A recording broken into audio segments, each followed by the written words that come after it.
When you're passionate about brands, you just know it. You just feel it and you wake up every day and you just go for it.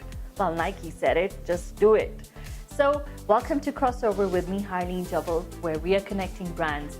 With me today, I've got a go-getter and a guy who's full of passion for his clients. Yes, he's a creative, he loves design, and he's the co-founder of Market Consult. Let's meet Alex Amani.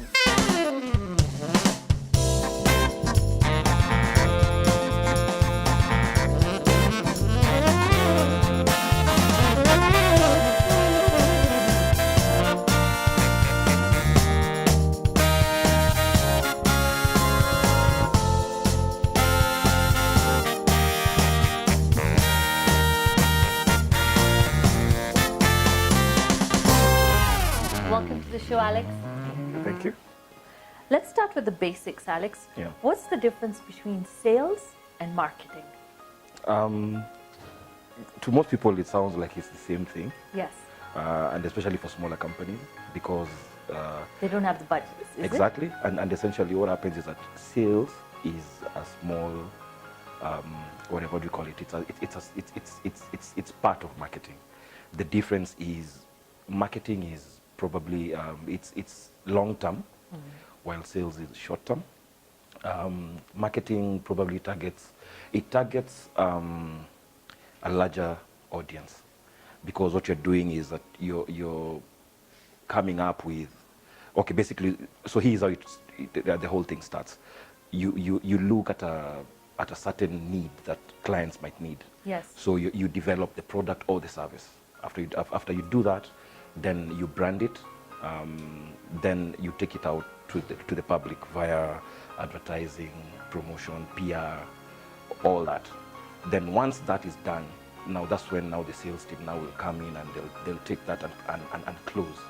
So at the end of the day, both of them are important, because if there's no marketing strategy, then the salesman will be shooting in the dark. Yeah, because if people are not aware of your product, Yeah. then you've got nothing to sell. Exactly, and if you don't have a strong sales team, you've created awareness, but now They can't close. but yeah, exactly. So it's basically they're intertwined, and for smaller organizations, then what happens is that it's almost like the same people wearing the two different hats. But for bigger organizations, then obviously you have the sales department and the marketing department.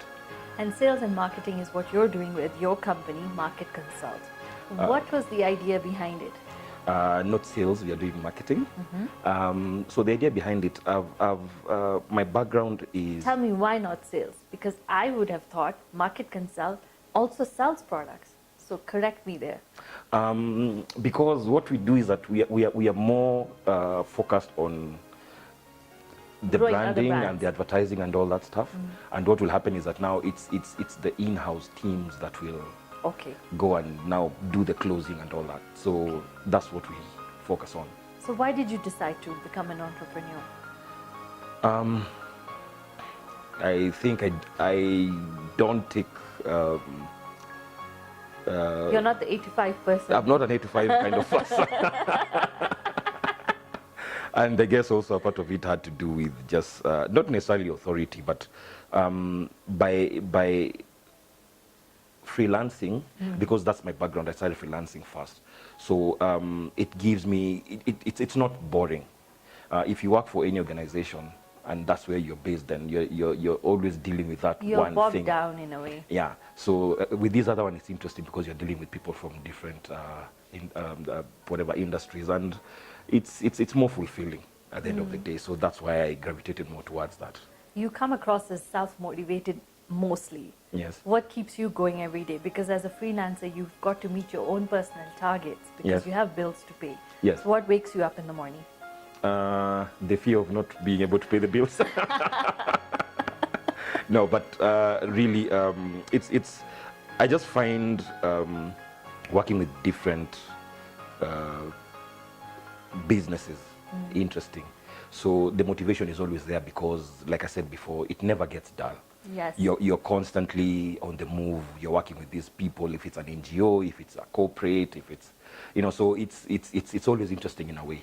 And also what brings me joy is when you see whatever you guys have been coming up with coming to fruition, then you feel you've done something. So it's a positive, yeah. So let's go back to teenage years, and you had to choose what subject to go for in university, and you picked up design. What was behind that decision?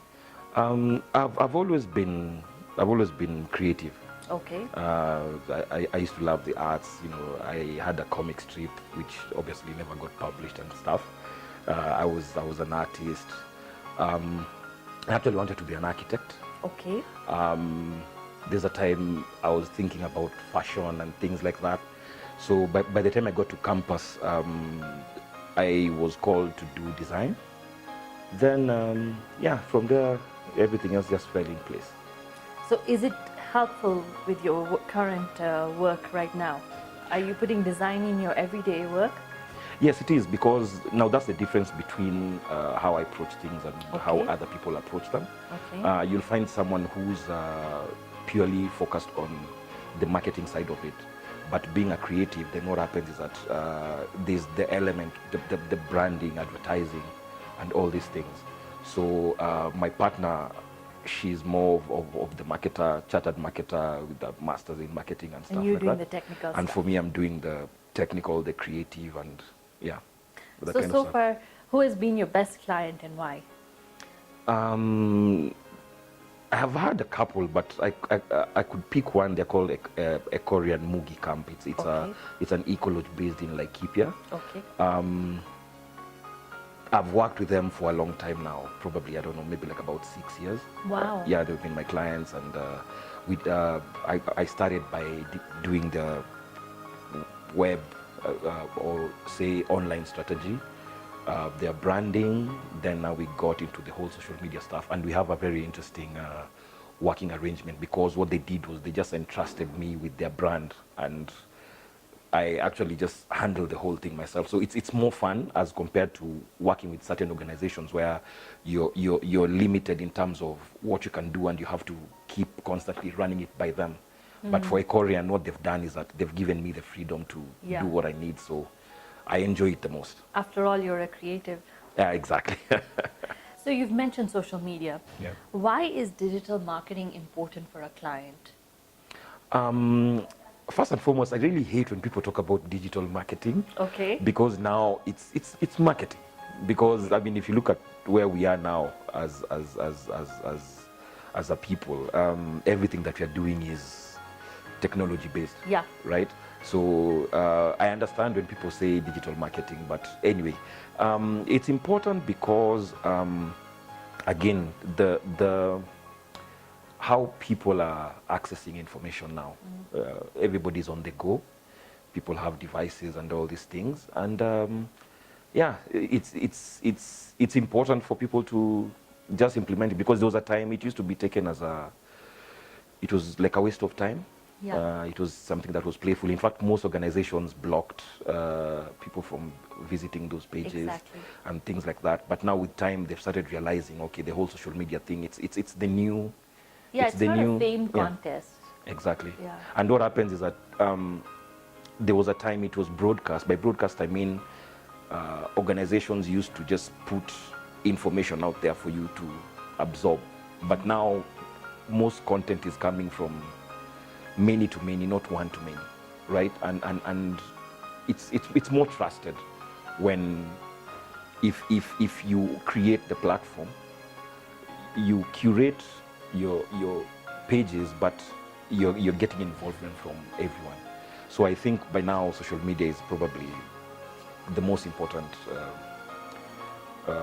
avenue for anybody in business to really do anything. Have you ever faced a question where a client has told you, my son or daughter can do it? I get that every time. I get that every time. It's always, my son can do it. And they're probably only 18 or 16 years old. No, even if they're 24, it's not, or you know, my PA or the receptionist and stuff like that. And what we always tell them is opening a page, because here's the problem. What they'll always do is they'll open, whether it's the Facebook or Instagram and stuff, and they'll now say we are on social media. And they'll buy the likes. Yeah, exactly. Which is, I mean, there's a whole bunch of guys who are doing business that way. They actually open these pages and they get the numbers, then you see they're selling those pages. But I always try to dissuade clients from doing that, because then if you knew how those pages got to those number of likes, then it's disturbing. So yeah, it takes a while, but with executives getting younger and younger, what's happening is that they understand more what the whole social media stuff means. So it's a process, but you're getting there. So let me ask you, Mark Zuckerberg had to answer to almost the whole world with that whole Cambridge Analytica thing. Yes. Should we be worried? Yes and no. At the end of the day, someone put it very well. When it comes to social media, if we open a page for crossover, right, what will happen is that everybody will assume crossover is the product. What they don't understand is that there's a reason why social media is free. You sign up. What they don't understand is that it's the user who is the product, not you. You're just a very small element, because I'm sure it's something you've done when you're doing your promotions and things like that, and you're using targeted audiences and those kind of things. And as a user, when I'm scrolling through my timeline and I'm seeing an advert for crossover or something like that, what happens is that I'm the target from the beginning, right? So when you see these guys selling the data, and you saw he was a bit cagey. Yeah. He wasn't committal in some of the things he was being told to do. There are questions he was being asked, and he just kept saying, I'm really not sure about that. So at the end of the day, because, okay, if you look at Harleen, when you open a social media page, you like this topic or this kind of, you're interested in this and in that. So what happens is that data is going somewhere, right? Yes. And those guys are free to use it whichever way they feel possible. So unless you're off social media, then I think we should just be worried. If it's like the image based kinds of platforms, what happens with the whole biometrics and stuff like that? Then what happens is that all our identity, it's really out there. So we should be scared, but at the same time, it's the world that we live in. So yeah, I mean, it's like you couldn't deny when the railways started. Yes. You either get on the platform or you don't. When you're signing up for social media, you must be aware that your profile is going to be quite public. Yes. Accept it. If it's not for the users, it's for the owner. Exactly. Yeah. And with everything else, like you said, if it was the railways, I mean, the people who said probably that time they would never get on the train. Yeah. When the cars came, we said the same thing. Exactly. When mobile phones came, there are people who said they never wanted to be on. You get cancer by holding. You'll get cancer, but you still do it. And now what has happened is that now the mobile phones have become part of us. So the older generation are probably still off social media, maybe, unless if you look at Facebook, because their average age is almost like 60 now. Yeah. But the younger guys with the Instagrams and the whatever you call it, these other one, Twitter, the Twitter and Snapchat. Yeah. So you can try as much as possible to avoid it, but at the end of the day, in terms of communication, for them it's normal. Yes. So it's just one of those things. It's an evil that we have to live with.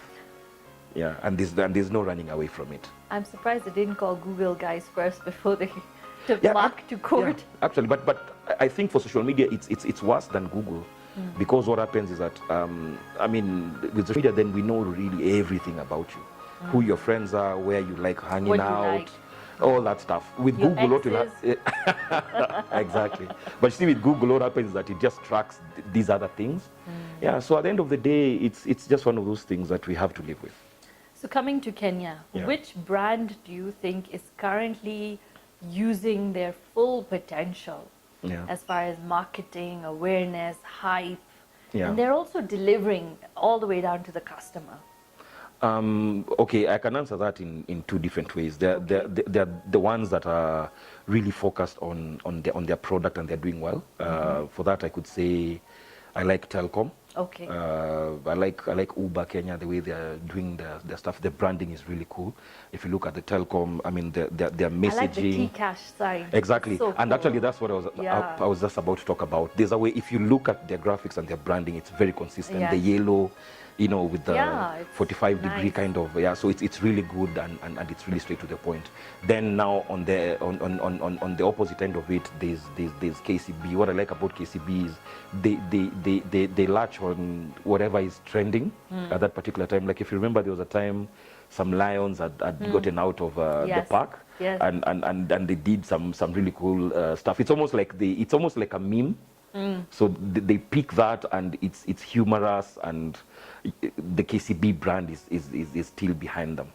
Yeah, so for those two, I think I really like how they do it. Then in terms of how to use influencers and coming up with great packages, there are Yes. these guys called Bonfire Adventure. So them, what they do in terms of like the look and feel, it's really not easy on the eye. Yeah. But just in terms of now just getting the messaging out there to promote local tourism and things Their like that. engagement is high. It's high, and you know, they're using all these sorts of celebrities, you know, Eric Omondis and all these other guys, and the kind of packages. So what they've done is like they've almost demystified local tourism. Because in our heads, guys just used to assume it's very expensive, so they come with very interesting And it's packages. only for the foreigners. Exactly. So what they've done is that they've made it very affordable, cheap, and the way they put the messaging out there is really good. Yeah. So if you had to describe yourself as a brand, Yeah. tell me 3 things about yourself. 3 things about myself. I don't know. I'd say I like creativity. Okay. So sometimes I've been accused of designing for designers. I want something that like this creative man here with the stuff that he's doing. Romeo and Juliet. Yeah, Yes. so when you look at it and you see Thank you. it looks really good. So it's the same thing. Like for him, the way he's designing it, it's really, you know, it's cutting edge graphics and Yeah. stuff. And from a design perspective, I look at it and I'm like, wow, this is good. Thank you. So I think it's just one of the qualities that I try to have. Then I don't know, the other one is almost to a fault, is I tend to care too much for my client. It's almost like it's my company. So I'm always very concerned to make sure that everything goes well and they get their return on investment. So yeah, and other than that, I guess the other one is just the drive to just keep going and keep going. So when you put those 3 together, I believe it helps with the business. You sound like a powerhouse. not really, but maybe something close, pretending to be one. So far, what has been your crossover moment in your professional career? In terms of? Where you felt like I have achieved a big client, or you have, like you said, I've designed better than the designers. Yeah. Where you felt the shift happen? I don't know whether it's come yet, to be quite honest. I don't know whether it's come, because the minute you say it's come, then what happens That is that means you're hungry for yeah, better. exactly. So there's always Excellent. something big coming, and what happens is that there are milestones. Obviously, when I did some stuff for some blue chip companies, you know, whether it was Safaricom or UN Habitat or, you know, what do you call it, East African breweries, you always feel, wow, I've gotten this or I've gotten that, but it's still not that.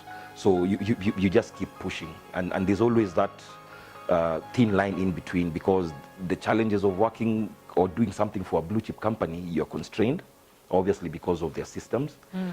When you work with small organizations, then you have more freedom to do the kind of stuff. So I haven't gotten there yet. Yeah, I hope it just keeps coming. So I'm still chasing.